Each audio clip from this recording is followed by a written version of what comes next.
বৃষ্টিকে উপেক্ষা করে 5 মিনিট দেরিতে হলেও টকটু মেয়রে মানুষের সমস্যার কথা শুনে তার সমাধানের চেষ্টা করলেন শিলিগুড়ির মেয়র গৌতম দেব। মূলত এই দিন অবৈধ নির্মাণ নিয়ে যে ভূমিকা নিয়েছে পুরসভা সেই বিষয়ের ওপরে মানুষের প্রশ্নের সদুত্তর দেন তিনি। এও জানান শহরে কোনো বেআইনি নির্মাণ বা ফুটপাত দখল বরদাস্ত নয়। তিনি জানান রাজ্য সরকার হকারদের পক্ষে, তবে সরকারি জায়গা আটকে হকারি কোনোভাবেই মেনে নেওয়া হবে না। পাশাপাশি জানিয়েছেন শহর শিলিগুড়িতে যেভাবে হকারের সংখ্যা বৃদ্ধি পাচ্ছে তাতে নানা সমস্যা হচ্ছে, ফলে যত্রতত্র হকাররা বসার ওপরে এবার নজরদারি চালাবে পুরসভা। দেখা হবে তাদের সঠিক পরিচয়পত্র বা তথ্য। বহির্রাজ্যের কোনো হকারকে কোনোভাবেই প্রশ্রয় দেওয়া হবে না শহর শিলিগুড়িতে। পাশাপাশি যানজট নিয়েও খুব শীঘ্রই বড়সড় ভূমিকা গ্রহণ করতে চলেছে শিলিগুড়ি পুরসভা বলে জানিয়েছেন মেয়র গৌতম দেব।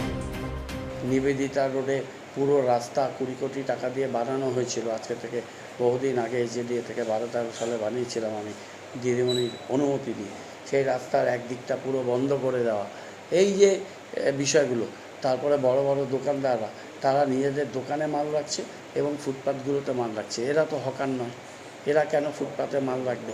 তাদের মাল দোকানে রেখে বিক্রি করুক, ফুটপাত দিয়ে মানুষকে যেতে দিক। এই ফুটপাতগুলো এইভাবে বেআইনিভাবে দখল করা, আর কিছু বড় বড় দোকানদার তারাও কিন্তু ডালা বসাচ্ছে, আর কিছু লোক ডালা বসিয়ে টাকা তুলছে। এটা করতে দেওয়া যাবে না। অলরেডি আমরা শেয়ার মার্কেটে তুলেছি, বিধান মার্কেট থেকেও আমরা ডালা হটিয়ে দেবো।